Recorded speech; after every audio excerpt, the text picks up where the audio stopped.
Matthew ଲିଖିତ ସୁସମାଚାର ଅଧ୍ୟାୟ 1। ଯୀଶୁଖ୍ରୀଷ୍ଟଙ୍କ ବଂଶାବଳୀ।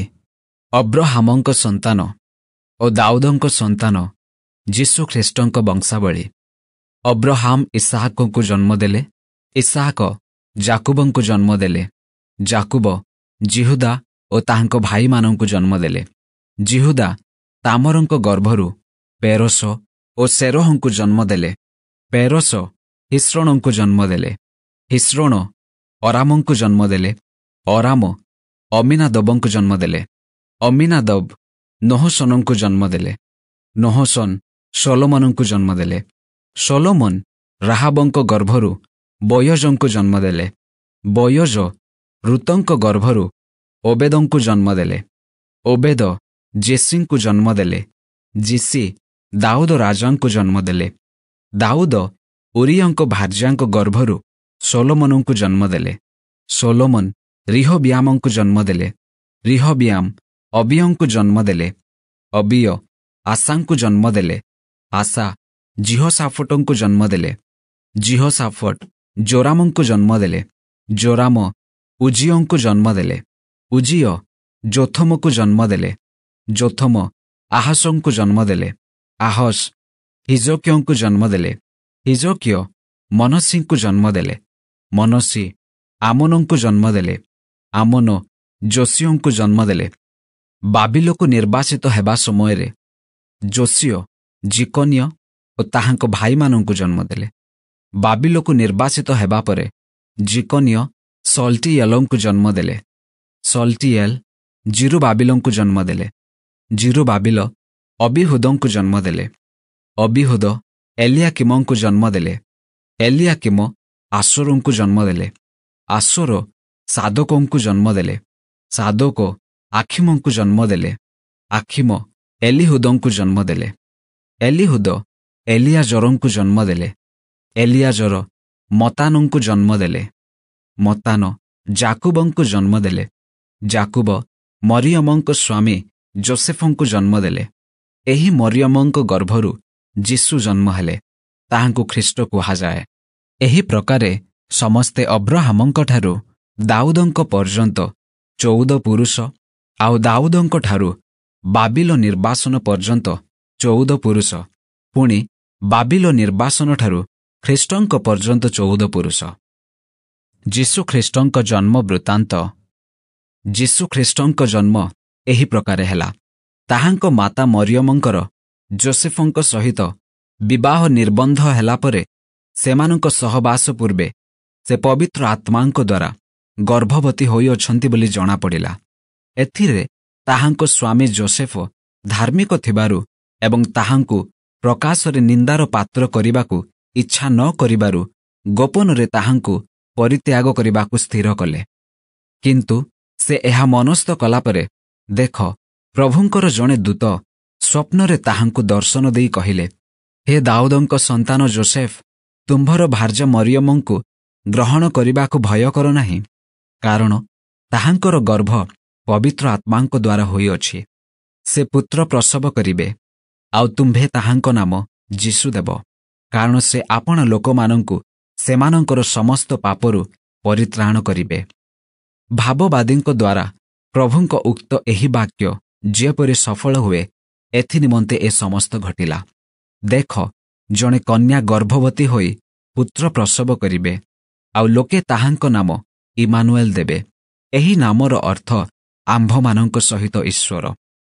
ଏଥିରେ ଯୋସେଫ ନିଦରୁ ଉଠି ପ୍ରଭୁଙ୍କ ଦୂତ ତାହାଙ୍କୁ ଯେପରି ଆଜ୍ଞା ଦେଇଥିଲେ ସେହିପରି କଲେ ଓ ନିଜ ଭାର୍ଯ୍ୟାଙ୍କୁ ଗ୍ରହଣ କଲେ। କିନ୍ତୁ ସେ ପୁତ୍ର ପ୍ରସବ ନ କରିବା ପର୍ଯ୍ୟନ୍ତ ତାହାଙ୍କ ସହିତ ସହବାସ କଲେ ନାହିଁ, ଆଉ ସେ ପୁତ୍ରଙ୍କ ନାମ ଯୀଶୁ ଦେଲେ। ମାଥିଉ ଅଧ୍ୟାୟ 2। ପୂର୍ବଦେଶୀୟ ପଣ୍ଡିତ। ହେରୋଦ ରାଜାଙ୍କ ସମୟରେ ଜିହୁଦିଆ ପ୍ରଦେଶର ବେଥଲିହେମରେ ଯୀଶୁଙ୍କ ଜନ୍ମ ହେବା ପରେ ଦେଖ, ପୂର୍ବ ଦିଗରେ ଥିବା ଦେଶରୁ କେତେକ ପଣ୍ଡିତ ଜେରୁସାଲେମ ସହରକୁ ଆସି କହିଲେ, ଜିହୁଦୀମାନଙ୍କର ଯେଉଁ ରାଜା ଜନ୍ମଗ୍ରହଣ କରିଅଛନ୍ତି ସେ କେଉଁଠାରେ? କାରଣ ଆମ୍ଭେମାନେ ପୂର୍ବ ଦିଗରେ ତାହାଙ୍କ ତାରା ଦେଖି ତାହାଙ୍କୁ ଆରାଧନା କରିବାକୁ ଆସିଅଛୁ। ଏହା ଶୁଣି ହେରୋଦ ରାଜା ଓ ତାହାଙ୍କ ସହିତ ସମସ୍ତ ଜେରୁସାଲେମ ନିବାସୀ ଉଦ୍ବିଗ୍ନ ହେଲେ। ପୁଣି ସେ ଲୋକଙ୍କର ସମସ୍ତ ପ୍ରଧାନ ଯାଜକ ଓ ଶାସ୍ତ୍ରୀଙ୍କୁ ଏକତ୍ର କରି ଖ୍ରୀଷ୍ଟ କେଉଁଠାରେ ଜନ୍ମଗ୍ରହଣ କରିବେ ତାହା ସେମାନଙ୍କଠାରୁ ବୁଝିବା ପାଇଁ ଚେଷ୍ଟା କଲେ। ସେମାନେ ତାହାଙ୍କୁ କହିଲେ, ଜିହୁଦିଆ ପ୍ରଦେଶର ବେଥଲିହେମରେ, କାରଣ ଭାବବାଦୀଙ୍କ ଦ୍ୱାରା ଏପରି ଲେଖାଅଛି, ଆଉ ଗୋ ଜିହୁଦାଙ୍କ ପ୍ରଦେଶର ବେଥଲିହେମ, ତୁ ଜିହୁଦାର ପ୍ରଧାନ ନଗର ସମୂହ ମଧ୍ୟରେ କୌଣସି ପ୍ରକାର କ୍ଷୁଦ୍ରତମ ନୋହୁ, କାରଣ ଯେ ଆମ୍ଭର ଇସ୍ରାଏଲ ଲୋକଙ୍କୁ ପ୍ରତିପାଳନ କରିବେ ଏପରି ଜଣେ ଶାସନକର୍ତ୍ତା ତୋଠାରୁ ଆସିବେ। ତାପରେ ହେରୋଦ ପଣ୍ଡିତମାନଙ୍କୁ ଗୋପନରେ ଡାକି ସେହି ତାରା କେଉଁ ସମୟରେ ଦେଖାଗଲା ଏହା ସେମାନଙ୍କଠାରୁ ଠିକ୍ ଭାବରେ ବୁଝିନେଲେ। ପୁଣି ସେ ସେମାନଙ୍କୁ ବେଥଲିହେମକୁ ପଠାଇ କହିଲେ, ଆପଣମାନେ ଯାଇ ସେହି ଶିଶୁଙ୍କ ସମ୍ବନ୍ଧରେ ଠିକ୍ ଭାବରେ ଅନୁସନ୍ଧାନ କରନ୍ତୁ, ଆଉ ସନ୍ଧାନ ପାଇଲା କ୍ଷଣି ଆମ୍ଭକୁ ସମ୍ବାଦ ଦିଅନ୍ତୁ, ଯେପରି ଆମ୍ଭେ ମଧ୍ୟ ଯାଇ ତାହାଙ୍କୁ ପ୍ରଣାମ କରିବା। ସେଥିରେ ସେମାନେ ରାଜାଙ୍କ କଥା ଶୁଣି ଚାଲିଗଲେ। ଆଉ ଦେଖ, ସେମାନେ ପୂର୍ବ ଦେଶରେ ଯେଉଁ ତାରା ଦେଖିଥିଲେ ତାହା ସେମାନଙ୍କ ଆଗେ ଆଗେ ଯାଇ ଯେଉଁଠାରେ ଶିଶୁ ଥିଲେ ଶେଷରେ ସେହି ସ୍ଥାନ ଉପରେ ରହିଗଲା। ସେମାନେ ତାରା ଦେଖି ମହାନନ୍ଦରେ ଅତିଶୟ ଆନନ୍ଦିତ ହେଲେ। ଆଉ ଘର ଭିତରକୁ ଯାଇ ଶିଶୁଙ୍କୁ ତାହାଙ୍କ ମାତା ମରିୟମଙ୍କ ସଙ୍ଗରେ ଦେଖି ତାହାଙ୍କୁ ଭୂମିଷ୍ଠ ପ୍ରଣାମ କଲେ ଏବଂ ଆରାଧନା କଲେ। ପୁଣି ଆପଣା ଆପଣା ପେଡ଼ି ଫିଟାଇ ତାହାଙ୍କୁ ସୁନା, କୁନ୍ଦୁରୁ ଓ ଗନ୍ଧରସ ଉପହାର ଦେଲେ। ପରେ ହେରୋଦଙ୍କ ନିକଟକୁ ବାହୁଡ଼ି ନ ଯିବାକୁ ସ୍ୱପ୍ନରେ ସତର୍କ ବାଣୀ ପାଇ ସେମାନେ ଅନ୍ୟ ପଥ ଦେଇ ଆପଣା ଦେଶକୁ ଚାଲିଗଲେ। ମିଶରକୁ ପଳାୟନ। ସେମାନେ ଚାଲିଯିବା ପରେ ଦେଖ, ପ୍ରଭୁଙ୍କର ଜଣେ ଦୂତ ସ୍ୱପ୍ନରେ ଯୋସେଫଙ୍କୁ ଦର୍ଶନ ଦେଇ କହିଲେ, ଉଠ, ଶିଶୁ ଓ ତାହାଙ୍କ ମାତାଙ୍କୁ ନେଇ ମିଶରକୁ ପଳାଅ। ପୁଣି ଆମ୍ଭେ ତୁମ୍ଭକୁ ନ କହିବା ପର୍ଯ୍ୟନ୍ତ ସେଠାରେ ରୁହ, କାରଣ ଶିଶୁଙ୍କୁ ବିନାଶ କରିବା ନିମନ୍ତେ ହେରୋଦ ତାହାଙ୍କୁ ଅନ୍ୱେଷଣ କରିବାକୁ ଉଦ୍ୟତ। ଏଥିରେ ସେ ଉଠି ରାତ୍ରିରେ ଶିଶୁ ଓ ତାହାଙ୍କ ମାତାଙ୍କୁ ନେଇ ମିଶରକୁ ପଳାଇଗଲେ, ଆଉ ହେରୋଦଙ୍କ ମରଣ ପର୍ଯ୍ୟନ୍ତ ସେଠାରେ ରହିଲେ, ଯେପରି ଭାବବାଦୀଙ୍କ ଦ୍ୱାରା ପ୍ରଭୁଙ୍କ ଉକ୍ତ ଏହି ବାକ୍ୟ ସଫଳ ହୁଏ, ମିଶରରୁ ଆମ୍ଭେ ଆପଣା ପୁତ୍ରଙ୍କୁ ଆହ୍ୱାନ କଲୁ। ହେରୋଦଙ୍କ ଶିଶୁ ହତ୍ୟା। ଇତିମଧ୍ୟରେ ହେରୋଦ ପଣ୍ଡିତମାନଙ୍କ ଦ୍ୱାରା ଆପଣାକୁ ପ୍ରବଞ୍ଚିତ ହେବା ଦେଖି ରାଗିଗଲେ, ଆଉ ସେମାନଙ୍କ ନିକଟରୁ ଉତ୍ତମ ରୂପେ ଯେଉଁ ସମୟରେ ବୁଝିଥିଲେ ତଦନୁସାରେ 2 ବର୍ଷ ଓ ସେଥିରୁ କମ୍ ବୟସ୍କ ଯେତେ ବାଳକ ବେଥଲିହେମ ପୁଣି ସେଥିର ସମସ୍ତ ସୀମା ମଧ୍ୟରେ ଥିଲେ ଲୋକ ପଠାଇ ସେହି ସମସ୍ତଙ୍କୁ ବଧ କରାଇଲେ। ସେତେବେଳେ ଯିରିମିୟ ଭାବବାଦୀଙ୍କ ଦ୍ୱାରା ଉକ୍ତ ଏହି ବାକ୍ୟ ସଫଳ ହେଲା। ରାମାରେ ସ୍ୱର ଶୁଣାଗଲା, ରୋଦନ ଓ ଅତିଶୟ ବିଳାପ। ରାହେଲ ଆପଣା ସନ୍ତାନମାନଙ୍କ ନିମନ୍ତେ ରୋଦନ କରୁଥିଲେ, ଆଉ ସେମାନେ ନାହାନ୍ତି ବୋଲି ସେ ସାନ୍ତ୍ୱନାର କଥା ମାନିବାକୁ ଇଚ୍ଛା କରୁନଥିଲେ। ନାଜରିତକୁ ପ୍ରତ୍ୟାବର୍ତ୍ତନ। ହେରୋଦଙ୍କ ମୃତ୍ୟୁ ପରେ ଦେଖ, ପ୍ରଭୁଙ୍କର ଜଣେ ଦୂତ ମିଶରରେ ଯୋସେଫଙ୍କୁ ସ୍ୱପ୍ନରେ ଦର୍ଶନ ଦେଇ କହିଲେ, ଉଠ, ଶିଶୁ ଓ ତାହାଙ୍କ ମାତାଙ୍କୁ ନେଇ ଇସ୍ରାଏଲ ଦେଶକୁ ଯାଅ, କାରଣ ଯେଉଁମାନେ ଶିଶୁଙ୍କ ପ୍ରାଣ ବିନାଶ କରିବା ନିମନ୍ତେ ଚେଷ୍ଟା କରୁଥିଲେ ସେମାନଙ୍କର ମୃତ୍ୟୁ ଘଟିଅଛି। ସେଥିରେ ସେ ଉଠି ଶିଶୁ ଓ ତାହାଙ୍କ ମାତାଙ୍କୁ ନେଇ ଇସ୍ରାଏଲ ଦେଶକୁ ଆସିଲେ। ମାତ୍ର ଆର୍ଖିଲାୟ ଆପଣା ପିତା ହେରୋଦଙ୍କ ସ୍ଥାନରେ ଜିହୁଦିଆ ପ୍ରଦେଶର ରାଜା ହୋଇଅଛନ୍ତି ଏହା ଶୁଣି ସେଠାକୁ ଯିବା ପାଇଁ ସେ ଭୟ କଲେ, କିନ୍ତୁ ସ୍ୱପ୍ନରେ ପ୍ରତ୍ୟାଦେଶ ପାଇ ସେ ଗାଲିଲି ଅଞ୍ଚଳକୁ ପଳାଇଗଲେ ଓ ନାଜରିତ ନାମକ ନଗରରେ ଯାଇ ବାସ କଲେ, ଯେପରି ଭାବବାଦୀମାନଙ୍କ ଦ୍ୱାରା ଉକ୍ତ ବାକ୍ୟ ସଫଳ ହୁଏ ଯେ ସେ ନାଜରିତୀୟ ବୋଲି ଖ୍ୟାତ ହେବେ। ମାଥିଉ ଅଧ୍ୟାୟ 3। ବାପ୍ତିଜକ ଯୋହନଙ୍କ ପ୍ରଚାର। ସେହି କାଳରେ ବାପ୍ତିଜକ ଯୋହନ ଉପସ୍ଥିତ ହୋଇ ଜିହୁଦିଆ ପ୍ରଦେଶର ପ୍ରାନ୍ତରରେ ଘୋଷଣା କରି କହିବାକୁ ଲାଗିଲେ, ମନ ପରିବର୍ତ୍ତନ କର, କାରଣ ସ୍ୱର୍ଗରାଜ୍ୟ ସନ୍ନିକଟ। ଯିଶାୟ ଭାବବାଦୀ ଯାହାଙ୍କ ବିଷୟରେ ଏହି ବାକ୍ୟ କହିଥିଲେ ଏ ସେହି ବ୍ୟକ୍ତି। ପ୍ରାନ୍ତରରେ ଉଚ୍ଚ ଶବ୍ଦ କରୁଥିବା ଜଣକର ସ୍ୱର, ପ୍ରଭୁଙ୍କ ପଥ ପ୍ରସ୍ତୁତ କର, ତାହାଙ୍କ ରାଜଦାଣ୍ଡ ସଳଖ କର। ସେହି ଯୋହନ ଓଟ ଲୋମର ବସ୍ତ୍ର ପିନ୍ଧୁଥିଲେ ଓ ଆପଣା ଅଣ୍ଟାରେ ଚର୍ମପଟୁକା ବାନ୍ଧୁଥିଲେ। ପୁଣି ତାହାଙ୍କ ଖାଦ୍ୟ ପଙ୍ଗପାଳ ଓ ବନମଧୁ ଥିଲା। ସେତେବେଳେ ଜିରୁସାଲାମ ଓ ସମସ୍ତ ଜିହୁଦିଆ ପ୍ରଦେଶ ପୁଣି ଜର୍ଦ୍ଦନ ନଦୀ ନିକଟବର୍ତ୍ତୀ ସମସ୍ତ ଅଞ୍ଚଳର ଲୋକମାନେ ବାହାରି ତାହାଙ୍କ ପାଖକୁ ଆସିବାକୁ ଲାଗିଲେ, ଆଉ ଆପଣା ଆପଣା ପାପ ସ୍ୱୀକାର କରି ତାହାଙ୍କ ଦ୍ୱାରା ଜର୍ଦ୍ଦନ ନଦୀରେ ବାପ୍ତିଜିତ ହେଲେ। କିନ୍ତୁ ଫାରୁସୀ ଓ ସାଦୁକୀମାନଙ୍କ ମଧ୍ୟରୁ ଅନେକେ ବାପ୍ତିସ୍ମ ନିମନ୍ତେ ଆସୁଅଛନ୍ତି, ଏହା ଦେଖି ସେ ସେମାନଙ୍କୁ କହିଲେ, ରେ କାଳ ସର୍ପର ବଂଶ, ଆଗାମୀ କ୍ରୋଧରୁ ପଳାୟନ କରିବା ନିମନ୍ତେ କିଏ ତୁମ୍ଭମାନଙ୍କୁ ଚେତନା ଦେଲା? ଏଣୁ ମନ ପରିବର୍ତ୍ତନର ଉପଯୁକ୍ତ ଫଳ ଉତ୍ପନ୍ନ କର। ପୁଣି ଅବ୍ରାହାମ ତ ଆମ୍ଭମାନଙ୍କର ପିତା, ମନେ ମନେ ଏପରି କହିବାକୁ ଭାବ ନାହିଁ, କାରଣ ମୁଁ ତୁମ୍ଭମାନଙ୍କୁ କହୁଅଛି, ଈଶ୍ୱର ଏହି ପଥର ଗୁଡ଼ାକରୁ ଅବ୍ରାହାମଙ୍କ ନିମନ୍ତେ ସନ୍ତାନ ଉତ୍ପନ୍ନ କରିପାରନ୍ତି। ଆଉ ଏବେ ମଧ୍ୟ ଗଛଗୁଡ଼ିକ ମୂଳରେ କୁରାଡ଼ି ଲାଗିଅଛି। ଅତଏବ ଯେକୌଣସି ଗଛ ଭଲ ଫଳ ନ ଫଳେ ତାହା ହଣାଯାଇ ନିଆଁରେ ପକାଯିବ। ମୁଁ ସିନା ତୁମ୍ଭମାନଙ୍କୁ ମନ ପରିବର୍ତ୍ତନ ନିମନ୍ତେ ଜଳରେ ବାପ୍ତିସ୍ମ ଦେଉଅଛି, ମାତ୍ର ମୋ ପରେ ଯେ ଆସୁଅଛନ୍ତି ସେ ମୋଠାରୁ ଅଧିକ ଶକ୍ତିମାନ, ତାହାଙ୍କ ପାଦୁକା ବହନ କରିବା ପାଇଁ ମୁଁ ଯୋଗ୍ୟ ନୁହେଁ। ସେ ତୁମ୍ଭମାନଙ୍କୁ ପବିତ୍ର ଆତ୍ମା ଓ ଅଗ୍ନିରେ ବାପ୍ତିସ୍ମ ଦେବେ। ତାହାଙ୍କ ହାତରେ କୁଲା ଅଛି, ଆଉ ସେ ନିଜ ଖଳା ଉତ୍ତମ ଭାବେ ପରିଷ୍କାର କରି ଆପଣା ଗହମ ଅମାରରେ ଏକାଠି କରି ରଖିବେ, କିନ୍ତୁ ଅଗାଡ଼ିଯାକ ଲିଭୁ ନଥିବା ଅଗ୍ନିରେ ପୋଡ଼ି ପକାଇବେ। ଯୀଶୁଙ୍କ ଜଳଦୀକ୍ଷା ଗ୍ରହଣ। ସେତେବେଳେ ଯୀଶୁ ଯୋହନଙ୍କ ଦ୍ୱାରା ବାପ୍ତିଜିତ ହେବା ନିମନ୍ତେ ଗାଲିଲିରୁ ଜର୍ଦ୍ଦନ ନଦୀକୁ ଆସିଲେ।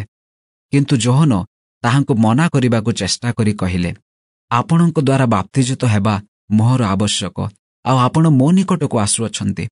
ମାତ୍ର ଯୀଶୁ ତାହାଙ୍କୁ ଉତ୍ତର ଦେଲେ, ଏବେ ରାଜି ହୁଅ, କାରଣ ଏହି ପ୍ରକାରେ ସମସ୍ତ ଧର୍ମକର୍ମ ସାଧନ କରିବା ଆମ୍ଭମାନଙ୍କର ଉଚିତ। ସେଥିରେ ସେ ତାହାଙ୍କ କଥାରେ ରାଜି ହେଲେ। ଯୀଶୁ ବାପ୍ତିଜିତ ହେଲା କ୍ଷଣି ଜଳରୁ ଉଠି ଆସିଲେ, ଆଉ ଦେଖ, ଆକାଶ ଉନ୍ମୁକ୍ତ ହେଲା।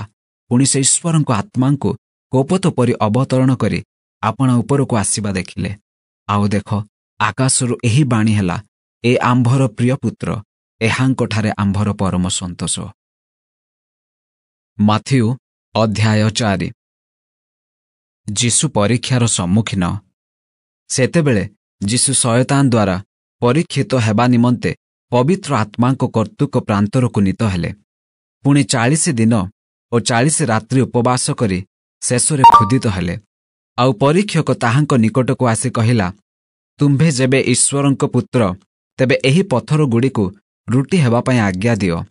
କିନ୍ତୁ ଯୀଶୁ ଉତ୍ତର ଦେଲେ, ଲେଖା ଅଛି, ମନୁଷ୍ୟ କେବଳ ରୁଟିରେ ବଞ୍ଚିବ ନାହିଁ, ମାତ୍ର ଈଶ୍ୱରଙ୍କ ମୁଖରୁ ନିର୍ଗତ ପ୍ରତ୍ୟେକ ବାକ୍ୟରେ ବଞ୍ଚିବ। ତହିଁ ଉତ୍ତାରେ ଶୟତାନ ଯୀଶୁଙ୍କୁ ପବିତ୍ର ନଗରୀ ଜେରୁସାଲେମକୁ ନେଇଯାଇ ମନ୍ଦିରର ଛାତ ଉପରେ ଠିଆ କରାଇ ତାହାଙ୍କୁ କହିଲା, ତୁମ୍ଭେ ଯଦି ଈଶ୍ୱରଙ୍କ ପୁତ୍ର, ତେବେ ତଳକୁ ଡେଇଁ ପଡ଼, କାରଣ ଲେଖା ଅଛି, ସେ ଆପଣା ଦୂତମାନଙ୍କୁ ତୁମ୍ଭ ବିଷୟରେ ଆଜ୍ଞା ଦେବେ, ଆଉ କାଳେ ତୁମ୍ଭ ପାଦ ପଥରରେ ବାଜିବ, ଏଥିପାଇଁ ସେମାନେ ତୁମ୍ଭକୁ ହସ୍ତରେ ତୋଳି ଧରିବେ। ଯୀଶୁ ତାହାଙ୍କୁ କହିଲେ, ଆହୁରି ଲେଖା ଅଛି, ତୁମ୍ଭେ ପ୍ରଭୁ ଆପଣା ଈଶ୍ୱରଙ୍କୁ ପରୀକ୍ଷା କରିବ ନାହିଁ। ପୁନଶ୍ଚ ଶୟତାନ ଯୀଶୁଙ୍କୁ ଗୋଟିଏ ଅତି ଉଚ୍ଚ ପର୍ବତ ଉପରକୁ ନେଇଯାଇ ଜଗତର ସମସ୍ତ ରାଜ୍ୟ ଓ ସେ ସବୁର ଐଶ୍ୱର୍ଯ୍ୟ ଦେଖାଇ କହିଲା, ତୁମ୍ଭେ ଯେବେ ଆମ୍ଭକୁ ଭୂମିଷ୍ଠ ପ୍ରଣାମ କରିବ, ତେବେ ଆମ୍ଭେ ଏହି ସମସ୍ତ ତୁମ୍ଭକୁ ଦେବା। ତହିଁରେ ଯୀଶୁ ତାହାକୁ କହିଲେ, ଦୂର ହ ଶୟତାନ, କାରଣ ଲେଖା ଅଛି, ତୁମ୍ଭେ ପ୍ରଭୁ ଆପଣା ଈଶ୍ୱରଙ୍କୁ ପ୍ରଣାମ କରିବ, ପୁଣି କେବଳ ତାହାଙ୍କର ଉପାସନା କରିବ।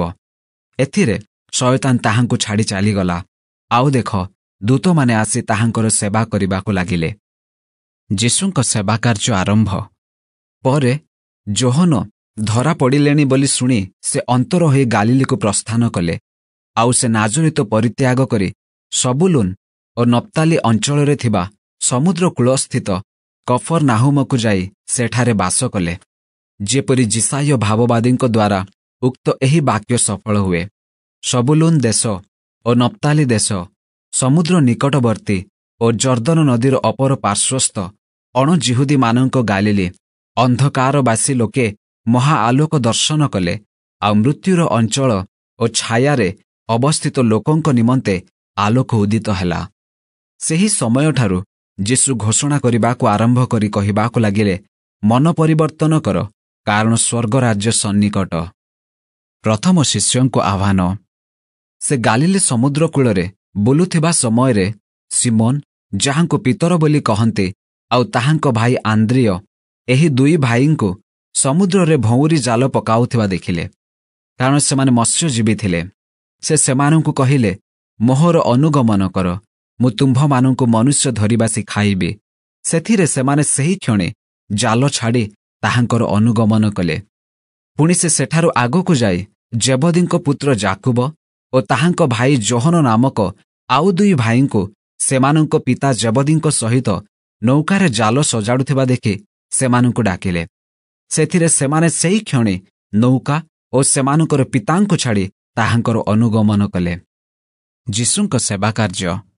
ପରେ ଯୀଶୁ ସେମାନଙ୍କ ସମାଜ ଗୃହ ସମୂହରେ ଶିକ୍ଷା ଦେଇ ରାଜ୍ୟର ସୁସମାଚାର ଘୋଷଣା କରି ଏବଂ ଲୋକଙ୍କର ସମସ୍ତ ପ୍ରକାର ରୋଗ ଓ ସମସ୍ତ ପ୍ରକାର ପୀଡ଼ା ସୁସ୍ଥ କରି ସମୁଦାୟ ଗାଲିଲିରେ ଭ୍ରମଣ କରିବାକୁ ଲାଗିଲେ। ଆଉ ତାହାଙ୍କ ବିଷୟରେ ଜନରବ ସମୁଦାୟ ସିରିଆ ଅଞ୍ଚଳ ପର୍ଯ୍ୟନ୍ତ ବ୍ୟାପିଗଲା। ପୁଣି ଲୋକେ ଭୂତଗ୍ରସ୍ତ, ମୃଗୀ ରୋଗୀ ଓ ପକ୍ଷାଘାତ ରୋଗୀ ଆଦି ନାନା ପ୍ରକାର ରୋଗରେ ପୀଡ଼ିତ ଓ ଯନ୍ତ୍ରଣାଗ୍ରସ୍ତ ସମସ୍ତଙ୍କୁ ତାହାଙ୍କ ନିକଟକୁ ଆଣିଲେ, ଆଉ ସେ ସେମାନଙ୍କୁ ସୁସ୍ଥ କଲେ।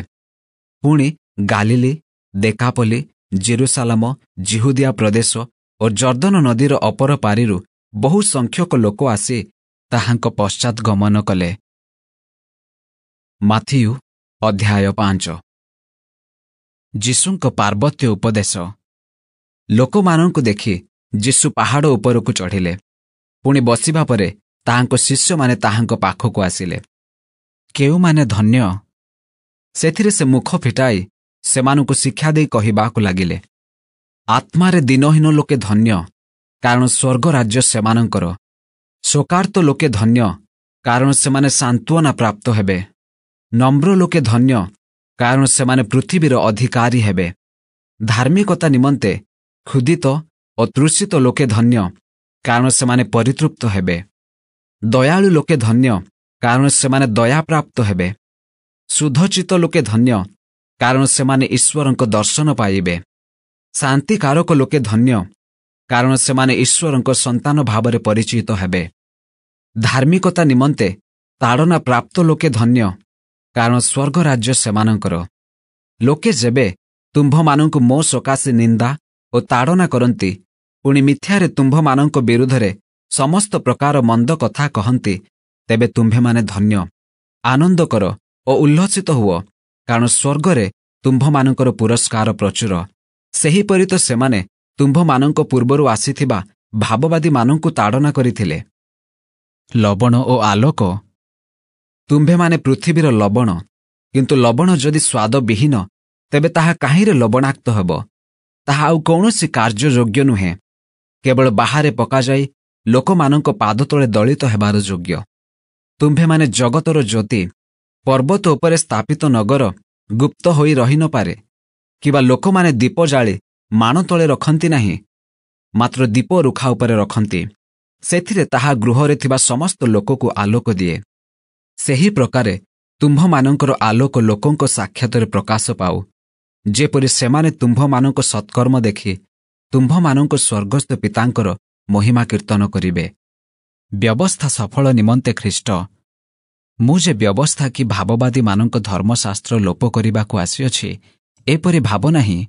ଲୋପ କରିବାକୁ ଆସିନାହିଁ, ବରଂ ସଫଳ କରିବାକୁ ଆସିଅଛି। କାରଣ ମୁଁ ତୁମ୍ଭମାନଙ୍କୁ ସତ୍ୟ କହୁଅଛି, ଯେ ପର୍ଯ୍ୟନ୍ତ ଆକାଶମଣ୍ଡଳ ଓ ପୃଥିବୀ ଲୋପ ନ ପାଇବ, ସେ ପର୍ଯ୍ୟନ୍ତ ସମସ୍ତ ନ ଘଟିବା ଯାଏ ବ୍ୟବସ୍ଥାରୁ ଏକ ମାତ୍ରା କି ଏକ ବିନ୍ଦୁ କୌଣସି ପ୍ରକାରେ ଲୋପ ପାଇବ ନାହିଁ। ଅତଏବ ଯେ କେହି ଏହି ସମସ୍ତ କ୍ଷୁଦ୍ରତମ ଆଜ୍ଞା ମଧ୍ୟରୁ କୌଣସି ଗୋଟିଏ ଆଜ୍ଞା ଅମାନ୍ୟ କରେ ଓ ଲୋକଙ୍କୁ ସେହି ପ୍ରକାରେ ଶିକ୍ଷା ଦିଏ, ସେ ସ୍ୱର୍ଗ ରାଜ୍ୟରେ କ୍ଷୁଦ୍ରତମ ବୋଲି ପରିଚିତ ହେବ। କିନ୍ତୁ ଯେ କେହି ସେହି ସମସ୍ତ ପାଳନ କରେ ଓ ଶିକ୍ଷା ଦିଏ, ସେ ସ୍ୱର୍ଗ ରାଜ୍ୟରେ ମହାନ ବୋଲି ପରିଚିତ ହେବ। କାରଣ ମୁଁ ତୁମ୍ଭମାନଙ୍କୁ କହୁଅଛି, ତୁମ୍ଭମାନଙ୍କ ଧାର୍ମିକତା ଶାସ୍ତ୍ରୀ ଓ ଫାରୁସୀମାନଙ୍କ ଧାର୍ମିକତା ଅପେକ୍ଷା ଅଧିକ ନ ହେଲେ ତୁମ୍ଭେମାନେ କୌଣସି ପ୍ରକାରେ ସ୍ୱର୍ଗ ରାଜ୍ୟରେ ପ୍ରବେଶ କରିବ ନାହିଁ। କ୍ରୋଧ। ତୁମ୍ଭେମାନେ ଶୁଣିଅଛ ଯେ ପୁରାତନ କାଳର ଲୋକମାନଙ୍କୁ କୁହାଯାଇଥିଲା, ନରହତ୍ୟା କର ନାହିଁ। ଆଉ ଯେ କେହି ନରହତ୍ୟା କରେ ସେ ବିଚାର ସ୍ଥାନରେ ଦଣ୍ଡନୀୟ ହେବ। କିନ୍ତୁ ମୁଁ ତୁମ୍ଭମାନଙ୍କୁ କହୁଅଛି, ଯେ କେହି ଆପଣା ଭାଇ ଉପରେ କ୍ରୋଧ କରେ ସେ ବିଚାର ସ୍ଥାନରେ ଦଣ୍ଡନୀୟ ହେବ। ପୁଣି ଯେ କେହି ଆପଣା ଭାଇକି ମୂର୍ଖ ବୋଲି କହେ ସେ ମହାସଭାରେ ଦଣ୍ଡିତ ହେବ। ଆଉ ଯେ କେହି ପାଷାଣ୍ଡ ବୋଲି କହେ ସେ ଅଗ୍ନିମୟ ନର୍କରେ ଦଣ୍ଡନୀୟ ହେବ। ଅତଏବ ଯଦି ବେଦୀ ନିକଟକୁ ତୁମ୍ଭେ ନିଜର ନୈବେଦ୍ୟ ଆଣୁଥିବା ସମୟରେ ତୁମ୍ଭ ବିରୁଦ୍ଧରେ ତୁମ୍ଭ ଭାଇର କୌଣସି କଥା ଅଛି ବୋଲି ସେଠାରେ ତୁମ୍ଭର ମନେ ପଡ଼େ, ତାହେଲେ ସେହି ସ୍ଥାନରେ ବେଦୀ ସମ୍ମୁଖରେ ତୁମ୍ଭର ନୈବେଦ୍ୟ ଥୋଇଦେଇ ଚାଲିଯାଅ। ଆଗେ ନିଜ ଭାଇ ସାଙ୍ଗରେ ମିଳିତ ହୁଅ, ଆଉ ତାହାପରେ ଆସି ତୁମ୍ଭର ନୈବେଦ୍ୟ ଉତ୍ସର୍ଗ କର। ତୁମ୍ଭର ବିବାଦୀ ସହିତ ବାଟରେ ଥିବା ସମୟରେ ଶୀଘ୍ର ତାହା ପ୍ରତି ମିଳନର ଭାବ ଦେଖାଅ। କାଳେ ବିବାଦୀ ତୁମ୍ଭକୁ ବିଚାରକର୍ତ୍ତାଙ୍କ ହସ୍ତରେ ସମର୍ପଣ କରିବ, ପୁଣି ବିଚାରକର୍ତ୍ତା ତୁମ୍ଭକୁ ପଦାତିକ ହସ୍ତରେ ସମର୍ପଣ କରିବେ, ଆଉ ତୁମ୍ଭେ କାରାଗାରରେ ନିକ୍ଷିପ୍ତ ହେବ। ମୁଁ ତୁମ୍ଭକୁ ସତ୍ୟ କହୁଅଛି, ତୁମ୍ଭେ ଶେଷ ପାହୁଲାଟି ନ ଶୁଝିବା ପର୍ଯ୍ୟନ୍ତ ସେ ସ୍ଥାନରୁ କୌଣସି ପ୍ରକାରେ ବାହାରି ଆସିପାରିବ ନାହିଁ। ବ୍ୟଭିଚାର। ତୁମ୍ଭେମାନେ ଶୁଣିଅଛ, ଉକ୍ତ ଅଛି, ବ୍ୟଭିଚାର କର ନାହିଁ। କିନ୍ତୁ ମୁଁ ତୁମ୍ଭମାନଙ୍କୁ କହୁଅଛି, ଯେ କେହି କୌଣସି ସ୍ତ୍ରୀ ପ୍ରତି କାମ ଭାବରେ ଦୃଷ୍ଟିପାତ କରେ ସେ ତାହା ସଙ୍ଗରେ ମନେ ମନେ ବ୍ୟଭିଚାର କଲାଣି। ଆଉ ତୁମ୍ଭ ଦକ୍ଷିଣ ଚକ୍ଷୁ ଯେବେ ତୁମ୍ଭର ବିଘ୍ନର କାରଣ ହୁଏ ତେବେ ତାହା ଉପାଡ଼ି ଫୋପାଡ଼ି ଦିଅ। କାରଣ ତୁମ୍ଭର ସମସ୍ତ ଶରୀର ନର୍କରେ ପଡ଼ିବା ଅପେକ୍ଷା ଗୋଟିଏ ଅଙ୍ଗ ନଷ୍ଟ ହେବା ତୁମ୍ଭ ପକ୍ଷରେ ଲାଭଜନକ।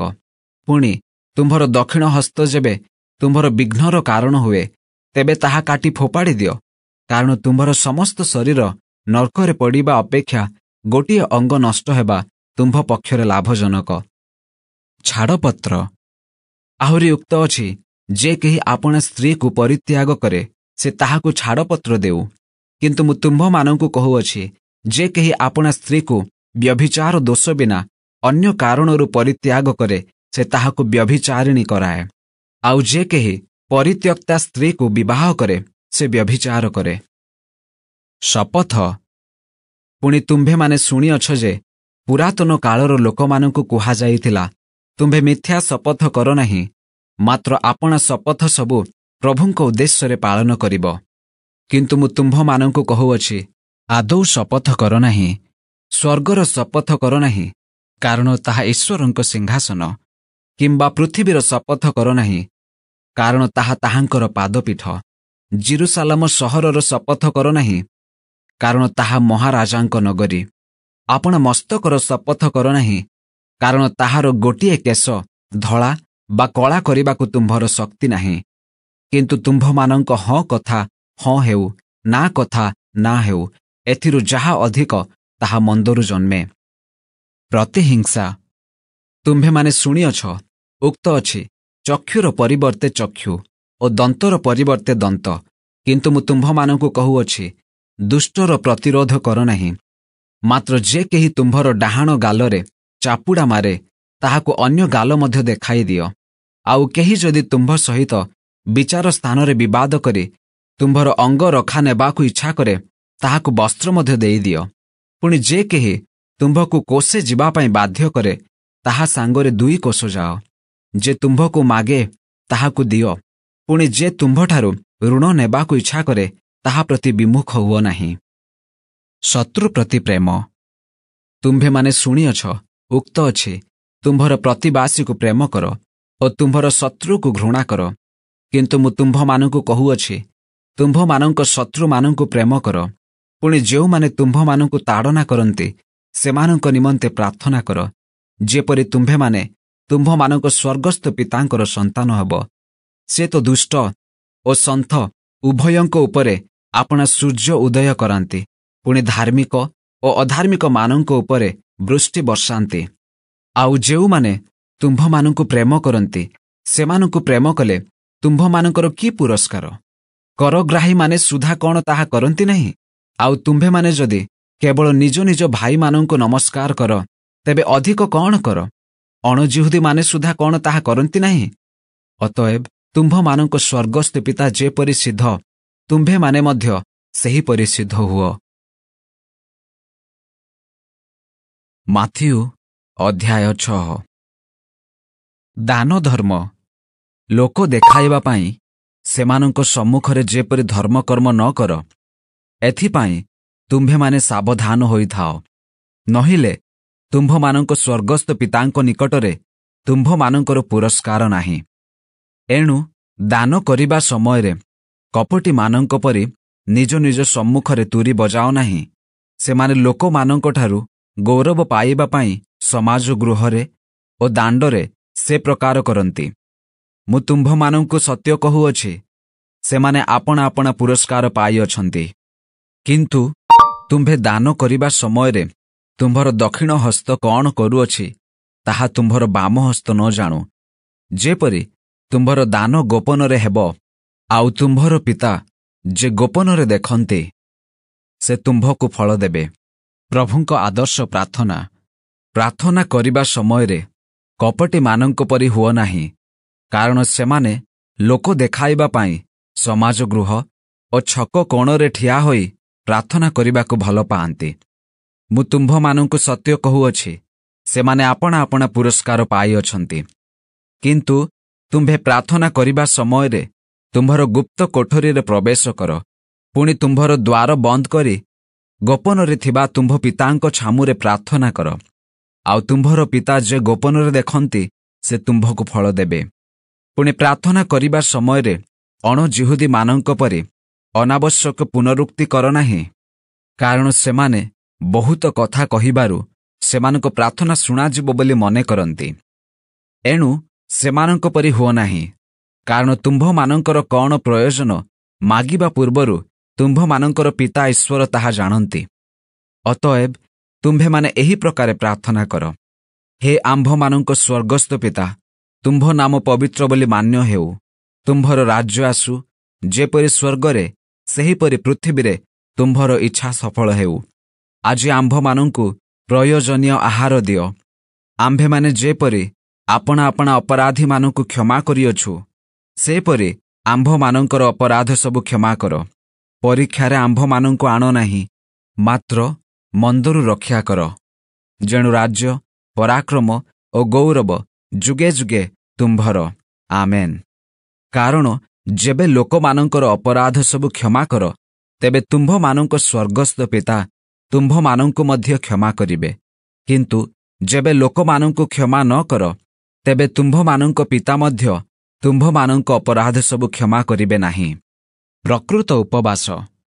ଉପବାସ କରିବା ସମୟରେ କପଟୀମାନଙ୍କ ପରି ବିଷର୍ଣ୍ଣ ବଦନ ହୁଅ ନାହିଁ, କାରଣ ସେମାନେ ଉପବାସ କରୁଅଛନ୍ତି ବୋଲି ଲୋକମାନଙ୍କ ଆଗରେ ଦେଖାଇବା ପାଇଁ ଆପଣା ଆପଣା ମୁଖ ମଳିନ କରନ୍ତି। ମୁଁ ତୁମ୍ଭମାନଙ୍କୁ ସତ୍ୟ କହୁଅଛି, ସେମାନେ ଆପଣା ଆପଣା ପୁରସ୍କାର ପାଇଅଛନ୍ତି। କିନ୍ତୁ ତୁମ୍ଭେ ଉପବାସ କରିବା ସମୟରେ ତୁମ୍ଭ ମସ୍ତକରେ ତୈଳ ଲଗାଅ ଓ ମୁଖ ପ୍ରକ୍ଷାଳନ କର, ଯେପରି ତୁମ୍ଭେ ଉପବାସ କରୁଅଛ ବୋଲି ଲୋକଙ୍କ ସାକ୍ଷାତରେ ଦେଖା ନ ଯାଇ ବରଂ ଗୋପନରେ ଥିବା ତୁମ୍ଭ ପିତାଙ୍କ ନିକଟରେ ଦେଖାଯିବ। ଆଉ ତୁମ୍ଭର ପିତା ଯେ ଗୋପନରେ ଦେଖନ୍ତି, ସେ ତୁମ୍ଭକୁ ଫଳ ଦେବେ। ସ୍ୱର୍ଗରେ ସଞ୍ଚିତ ଧନ, ଯେଉଁଠାରେ କୀଟ ଓ କଳଙ୍କ କ୍ଷୟ କରେ, ପୁଣି ଚୋରମାନେ ସିନ୍ଧି କାଟି ଚୋରି କରନ୍ତି, ଏପରି ପୃଥିବୀରେ ଆପଣା ଆପଣା ନିମନ୍ତେ ଧନ ସଞ୍ଚୟ କର ନାହିଁ।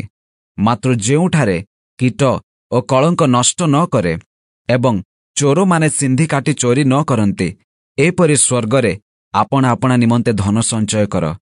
କାରଣ ଯେଉଁଠାରେ ତୁମ୍ଭର ଧନ, ସେହିଠାରେ ମଧ୍ୟ ତୁମ୍ଭର ମନ। ଶରୀରର ଜ୍ୟୋତି। ଚକ୍ଷୁ ଶରୀରର ପ୍ରଦୀପ। ଏଣୁ ତୁମ୍ଭର ଚକ୍ଷୁ ଯେବେ ନିର୍ମଳ ଥାଏ, ତେବେ ତୁମ୍ଭର ସମସ୍ତ ଶରୀର ଆଲୋକମୟ ହେବ। କିନ୍ତୁ ତୁମ୍ଭର ଚକ୍ଷୁ ଯେବେ ଦୂଷିତ ଥାଏ, ତେବେ ତୁମ୍ଭର ସମସ୍ତ ଶରୀର ଅନ୍ଧକାରମୟ ହେବ। ଅତଏବ ତୁମ୍ଭ ଅନ୍ତରସ୍ଥ ଜ୍ୟୋତି ଯେବେ ଅନ୍ଧକାର ହୁଏ, ତେବେ ସେ ଅନ୍ଧକାର କେଡ଼େ ଘୋରତର। ଈଶ୍ୱର ଓ ଧନ। କୌଣସି ଲୋକ ଦୁଇ ପ୍ରଭୁଙ୍କର ଦାସ ହୋଇପାରେ ନାହିଁ, କାରଣ ସେ ଜଣଙ୍କୁ ଘୃଣା କରିବ ଓ ଅନ୍ୟ ଜଣକୁ ପ୍ରେମ କରିବ, ଅଥବା ଜଣଙ୍କ ପ୍ରତି ଅନୁରକ୍ତ ହେବ ଓ ଅନ୍ୟ ଜଣଙ୍କୁ ଅବଜ୍ଞା କରିବ। ତୁମ୍ଭେମାନେ ଈଶ୍ୱର ଓ ଧନ ଉଭୟର ଦାସ ହୋଇପାର ନାହିଁ। ଚିନ୍ତିତ ନ ହୁଅ।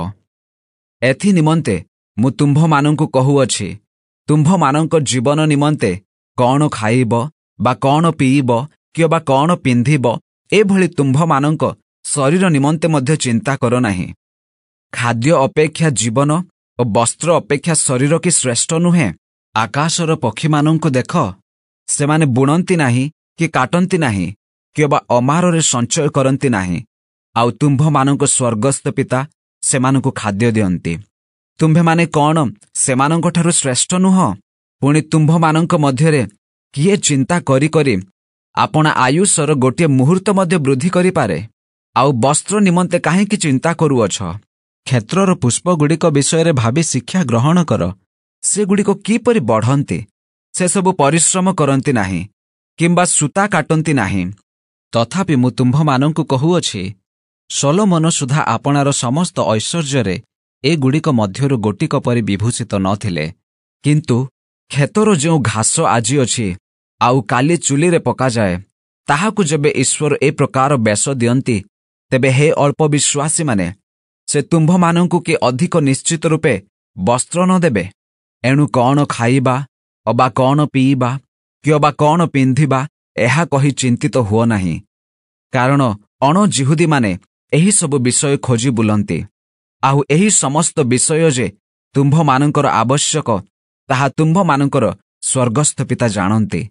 କିନ୍ତୁ ତୁମ୍ଭେମାନେ ପ୍ରଥମରେ ତାହାଙ୍କ ରାଜ୍ୟ ଓ ଧାର୍ମିକତା ଅନ୍ୱେଷଣ କର, ଆଉ ଏହି ସମସ୍ତ ବିଷୟ ମଧ୍ୟ ତୁମ୍ଭମାନଙ୍କୁ ଦିଆଯିବ। ଅତଏବ କାଲି ପାଇଁ ଚିନ୍ତିତ ହୁଅ ନାହିଁ, କାରଣ କାଲି ନିଜେ ନିଜ ପାଇଁ ଚିନ୍ତା କରିବ। ଆଜିର କଷ୍ଟ ଆଜି ପାଇଁ ଯଥେଷ୍ଟ। ମାଥିଉ ଅଧ୍ୟାୟ 7। ଅନ୍ୟର ବିଚାର ନ କରିବା। ତୁମ୍ଭେମାନେ ଯେପରି ବିଚାରିତ ନ ହେବ, ଏଥିପାଇଁ ବିଚାର କର ନାହିଁ। କାରଣ ଯେଉଁ ବିଚାରରେ ବିଚାର କର, ସେହି ବିଚାରରେ ତୁମ୍ଭେମାନେ ବିଚାରିତ ହେବ। ପୁଣି ଯେଉଁ ମାପରେ ମାପ କର, ସେହି ମାପରେ ତୁମ୍ଭମାନଙ୍କୁ ମପାଯିବ। ଆଉ କାହିଁକି ତୁମ୍ଭ ଭାଇର ଆଖିରେ ଥିବା କୁଟାଟିକକ ଦେଖୁଅଛ, କିନ୍ତୁ ତୁମ୍ଭ ନିଜ ଆଖିରେ ଯେଉଁ କଡ଼ି କାଠ ଅଛି, ତାହା ଭାବି ଦେଖୁନାହଁ?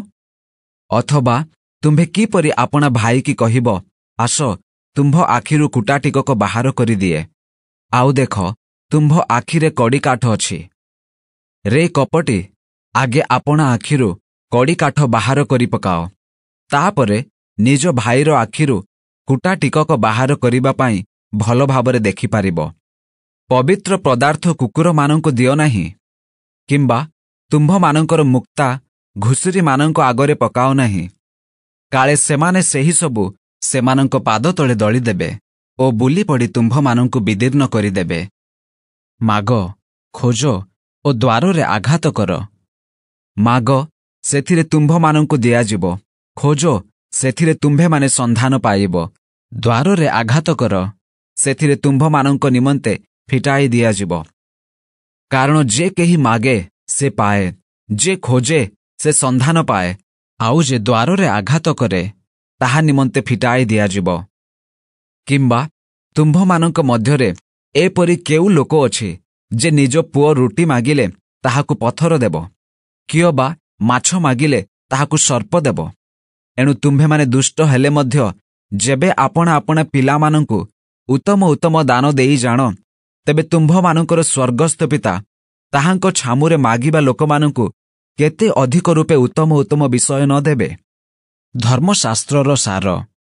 ଅତଏବ ଲୋକମାନେ ତୁମ୍ଭମାନଙ୍କ ପ୍ରତି ଯାହା ସବୁ କରନ୍ତୁ ବୋଲି ଇଚ୍ଛା କର, ତୁମ୍ଭେମାନେ ମଧ୍ୟ ସେମାନଙ୍କ ପ୍ରତି ସେହି ସବୁ କର। କାରଣ ଏହା ହିଁ ମୋଶାଙ୍କ ବ୍ୟବସ୍ଥା ଓ ଭାବବାଦୀମାନଙ୍କ ଧର୍ମଶାସ୍ତ୍ରର ସାର। ସଂକୀର୍ଣ୍ଣ ଦ୍ୱାର ଦେଇ ପ୍ରବେଶ କର, କାରଣ ସର୍ବନାଶକୁ ନେଇଯିବା ଦ୍ୱାର ଓସାର ଓ ପଥ ପ୍ରଶସ୍ତ, ପୁଣି ତାହା ଦେଇ ପ୍ରବେଶ କରିବା ଲୋକେ ଅନେକ। ଆଉ ଜୀବନକୁ ନେଇଯିବା ଦ୍ୱାର ସଂକୀର୍ଣ୍ଣ ଓ ପଥ ଦୁର୍ଗମ, ପୁଣି ତାହାର ସନ୍ଧାନ ପାଇବା ଲୋକେ ଅଳ୍ପ। ଗଛ ଓ ତା ଫଳ।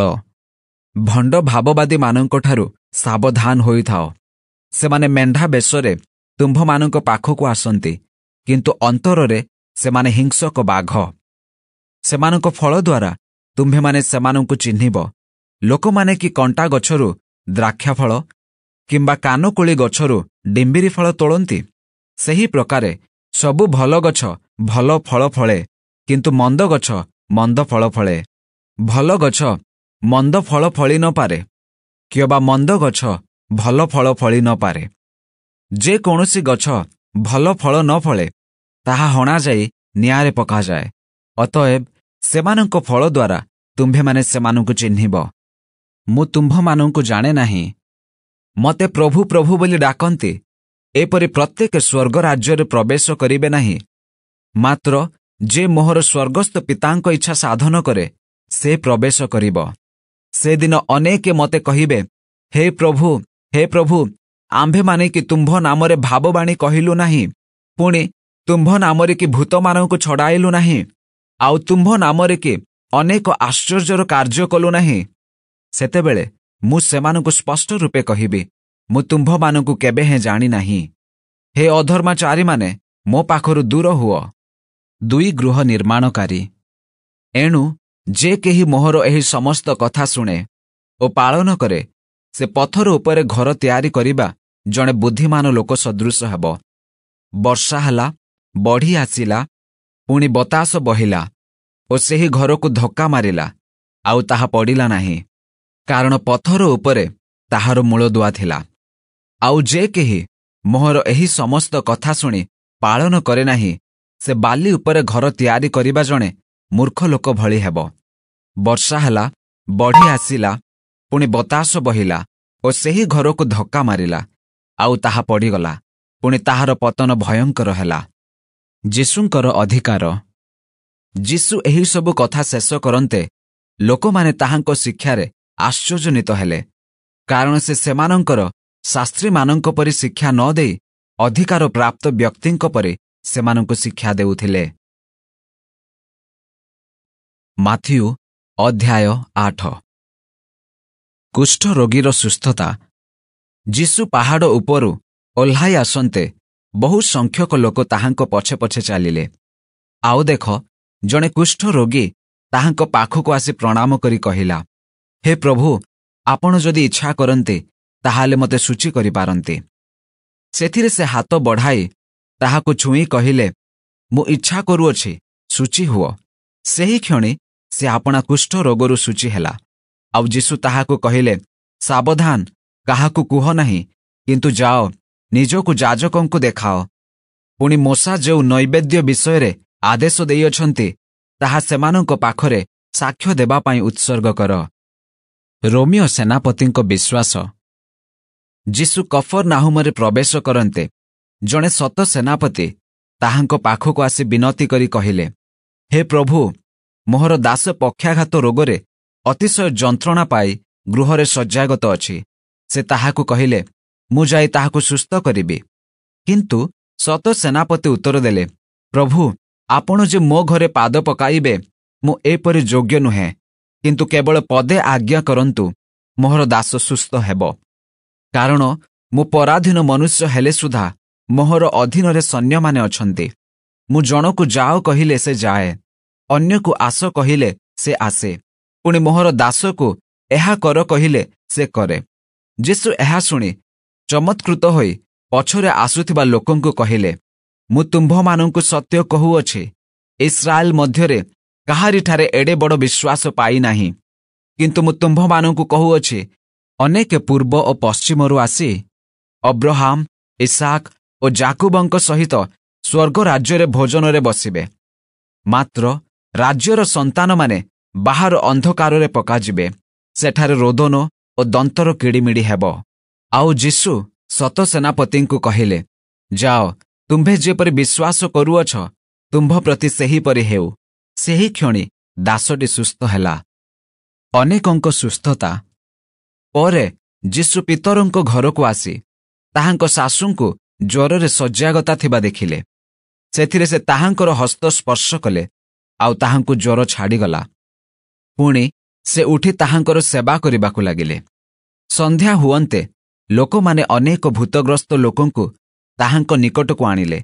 ସେଥିରେ ସେ କଥା ମାତ୍ରକେ ଭୂତଗୁଡ଼ାକ ଛଡ଼ାଇଲେ ଏବଂ ସମସ୍ତ ପୀଡ଼ିତ ଲୋକଙ୍କୁ ସୁସ୍ଥ କଲେ, ଯେପରି ଯିଶାୟ ଭାବବାଦୀଙ୍କ ଦ୍ୱାରା ଉକ୍ତ ଏହି ବାକ୍ୟ ସଫଳ ହୁଏ, ସେ ନିଜେ ଆମ୍ଭମାନଙ୍କର ଦୁର୍ବଳତା ସବୁ ଗ୍ରହଣ କଲେ ଓ ବ୍ୟାଧି ସବୁ ବହନ କଲେ।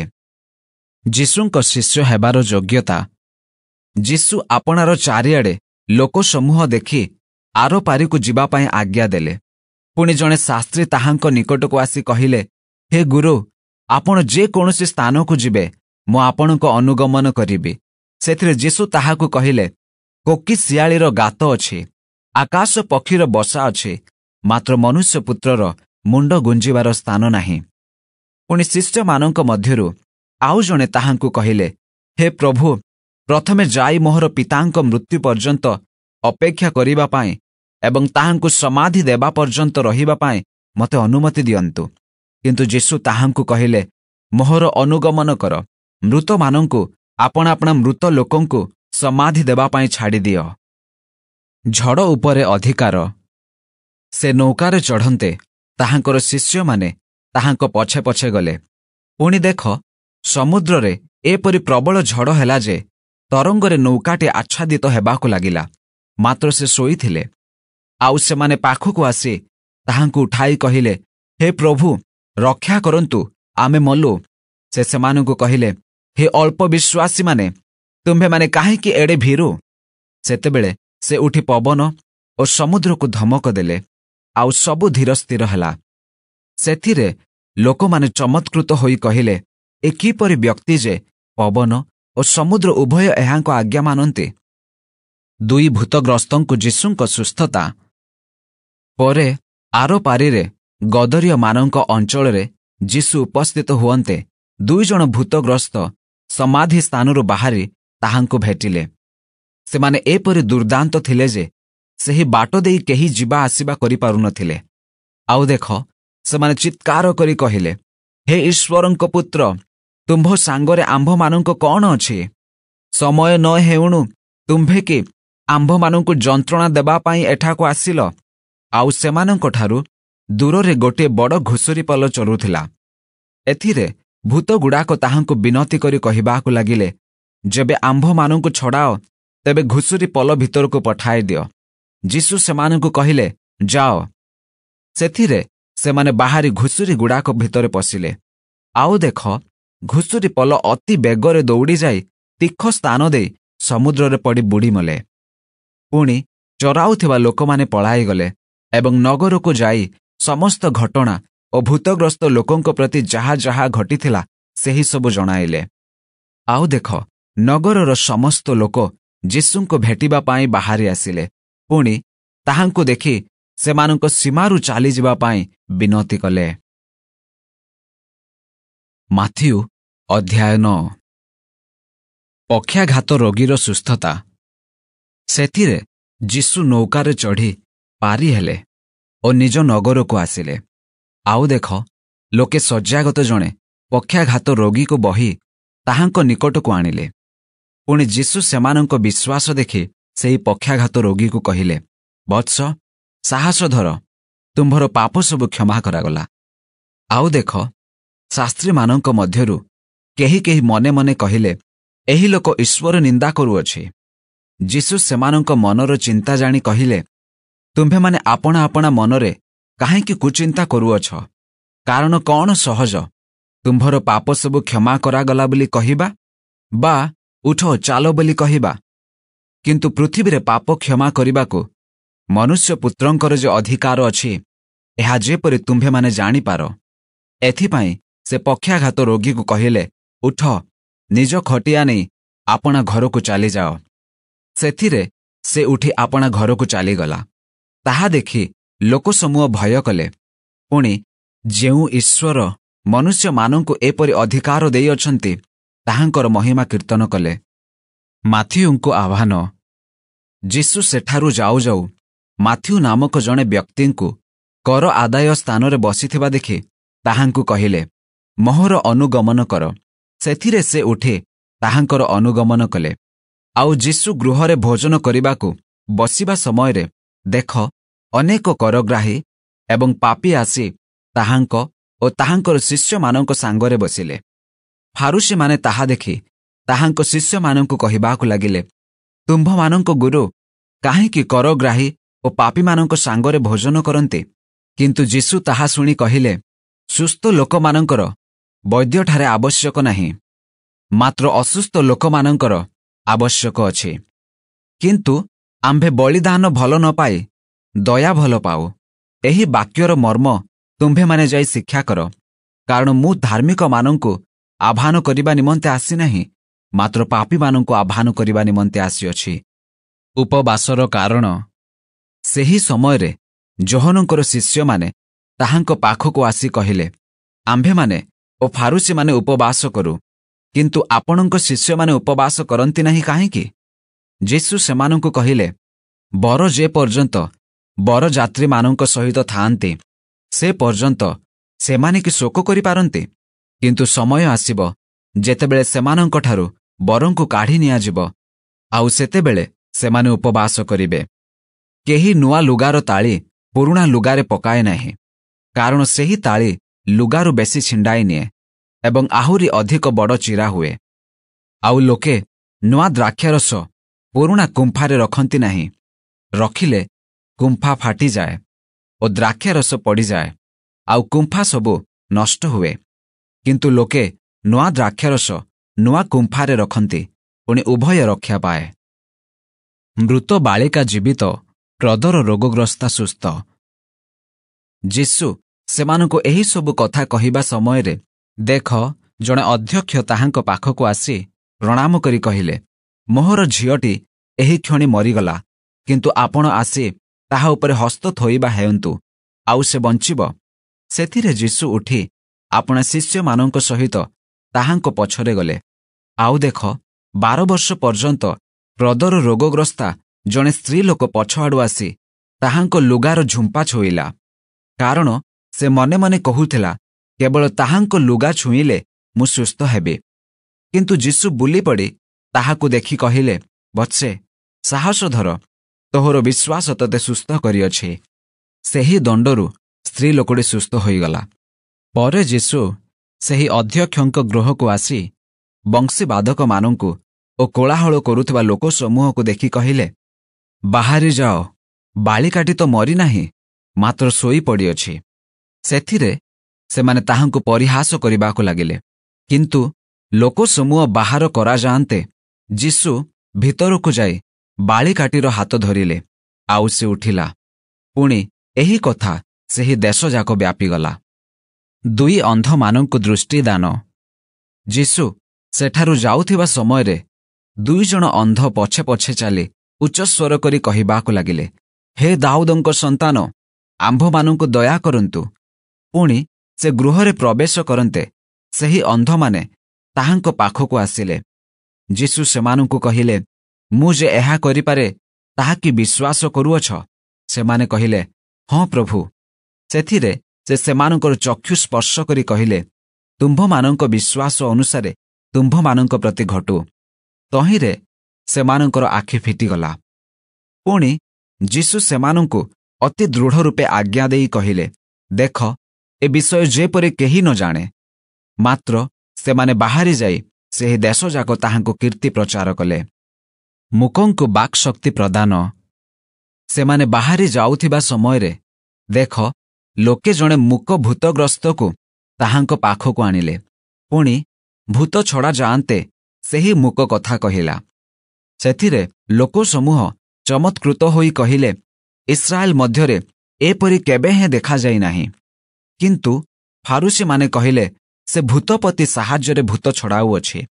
ଏହାପରେ ଯୀଶୁ ସେମାନଙ୍କ ସମାଜ ଗୃହ ସମୂହରେ ଶିକ୍ଷା ଦେଇ ରାଜ୍ୟର ସୁସମାଚାର ଘୋଷଣା କରି ଏବଂ ସମସ୍ତ ପ୍ରକାର ରୋଗ ଓ ସମସ୍ତ ପ୍ରକାର ପୀଡ଼ା ସୁସ୍ଥ କରି ସମୁଦାୟ ନଗର ପୁଣି ଗ୍ରାମଗୁଡ଼ିକରେ ଭ୍ରମଣ କରିବାକୁ ଲାଗିଲେ। ଶସ୍ୟ ପ୍ରଚୁର, କାର୍ଯ୍ୟକାରୀ ଅଳ୍ପ। ଆଉ ଲୋକ ସମୂହକୁ ଦେଖି ସେମାନଙ୍କ ପ୍ରତି ସେ ଦୟାରେ ବିଗଳିତ ହେଲେ, କାରଣ ସେମାନେ ଅରକ୍ଷକ ମେଷ ପରି ଦୁର୍ଦ୍ଦଶାଗ୍ରସ୍ତ ଓ ଛିନ୍ନଭିନ୍ନ ଥିଲେ। ସେତେବେଳେ ଯୀଶୁ ଆପଣା ଶିଷ୍ୟମାନଙ୍କୁ କହିଲେ, ଶସ୍ୟ ସିନା ପ୍ରଚୁର, ମାତ୍ର କାର୍ଯ୍ୟକାରୀମାନେ ଅଳ୍ପ। ଏଣୁ ଆପଣା ଶସ୍ୟ କ୍ଷେତ୍ରକୁ କାର୍ଯ୍ୟକାରୀମାନଙ୍କୁ ପଠାଇଦେବା ନିମନ୍ତେ ଶସ୍ୟ କ୍ଷେତ୍ରର ମାଲିକଙ୍କ ପାଖରେ ନିବେଦନ କର।